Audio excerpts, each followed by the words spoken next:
Today, I'm talking about something that you might not think is very important, but it can actually really help you step up your photography and photography. Forgot the word for photography for a second. Off to a good start. So you already know what it is since it's in the title of the video. We're talking about ND filters. So ND stands for neutral density, and everyone uses the analogy it's like sunglasses for your camera. And that's the best way to describe it. It's basically just a dark piece of glass that goes in front of your lens to change the exposure of your overall image.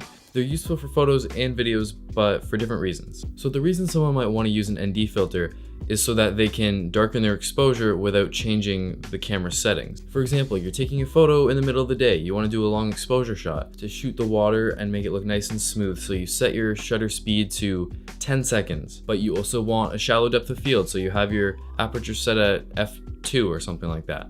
And then your ISO is 100, which is as dark as it goes, but your picture's still too bright. Those are the settings you want to shoot to get the creative effects you want, but it's still too bright. So that's where you'd add in an ND filter to darken your image that way so that you can shoot at the settings you want without sacrificing a proper exposure. Now, ND filters can also make your footage look more cinematic. This is because when you're shooting video, to get a proper motion blur, you know, when you go like this, you see the little blurry lines when I move my hand quickly.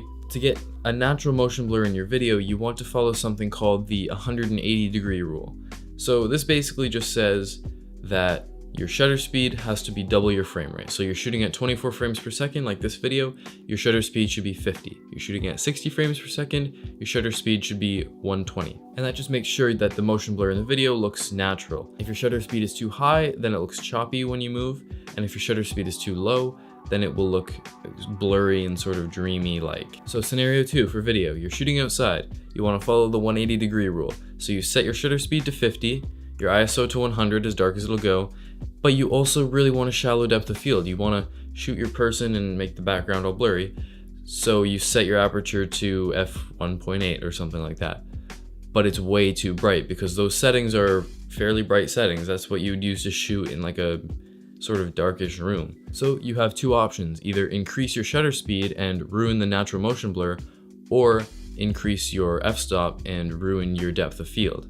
Or the magical third option, you use an ND filter that will allow you to keep the same settings but have a proper exposure. You see why this could be important now? So now that you understand what an ND filter is for, here are some tips when you inevitably go and get one. So this is what an ND filter looks like. They come in all shapes and sizes. That's a lie, actually. They're all circles because they have to screw onto your lens somehow. But you can get them in all sizes for all different sizes of lenses, so it fits your specific needs. Now the first issue comes up if you are a person who has multiple lenses or plans on having multiple lenses in the future, which is just about everybody. Different lenses have different thread sizes on the front of them, which means they would need different sizes of filters. So say you have 5 lenses and they all have a different thread size on the front. What are you gonna do? Spend $500 on 5 different ND filters? No thank you. What you can do is you buy one ND filter for your largest lens, then you buy these stepping rings. So these are little rings with one side having a large thread size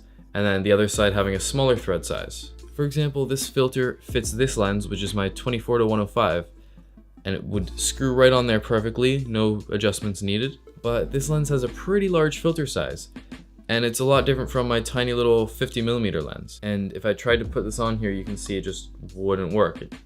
There's no possible way that's gonna screw on there. So we take our stepping ring number 1, and we screw that on. Stepping ring number 2, and now just like that, this filter fits onto this lens. And these stepping rings are definitely cheaper than buying another filter. Now another tip that will help you save money on your ND filter adventures is buying a variable ND filter. So a standard ND filter will take away a set amount of light. So 2 stops, 4 stops, 10 stops, however much.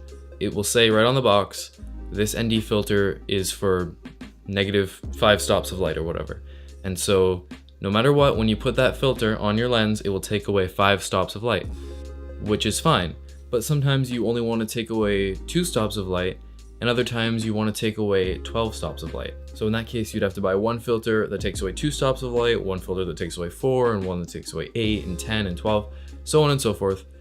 And again, that's a lot of money for filters. But with a variable ND filter, it starts by taking away not a lot of light, and then you just have to rotate it like this, and now it's taking away a lot more light. This one goes from taking away half a stop of light all the way to taking away 8 stops of light. Now I've heard that since there's multiple layers of glass in the variable ND filters, because there's an extra layer where you have to turn it, it means that they're not usually as high quality, so you do have that to consider when you're buying them. Which leads me to my final tip. When you're shopping for ND filters, or filters of any kind really, you will find filters that are $10, $20, and you look at that and you'll go, wow, that is such a good price. I'm just gonna get that filter because it just takes away the light, and that's all I needed to do. But here's a little tip from old Uncle Will. But here's a handy tip. Like a lot of things in photography, and I guess in life, you get what you pay for. Buying a cheap ND filter means you will have a cheaper look to your photos. What do I mean by this? Well, your photos will be softer, first of all. Think of it this way. If you have a $2,000 lens, all the glass in that lens is high-end glass because you just spent $2,000 on a lens. Now, if you go ahead and put some crappy glass in front of that $2,000 lens, it's gonna ruin the fact that you just spent all that money on this nice glass in this lens because you just put crappy glass in front of it and just made that all pointless. So if you're just using the kit lens on a Rebel camera or something like that, then go ahead, go with the cheap ND filter, because the likelihood is that you're already using a cheap lens, so just stick with a cheap filter. You should be fine, you won't notice a huge difference. But if you're gonna drop a ton of money on a lens, it's a complete waste to put a cheap filter on it because it will ruin the quality. Okay, that is everything I have to share with you about ND filters. I hope you learned something. Now go out there and buy your ND filters or something. If you enjoyed this video, then hit the like button. If you want to see more content, then hit the subscribe button. And you can follow me on my other social media links down below on Instagram, Facebook, stuff like that. That is it. Thanks for watching, and I'll see you in the next video.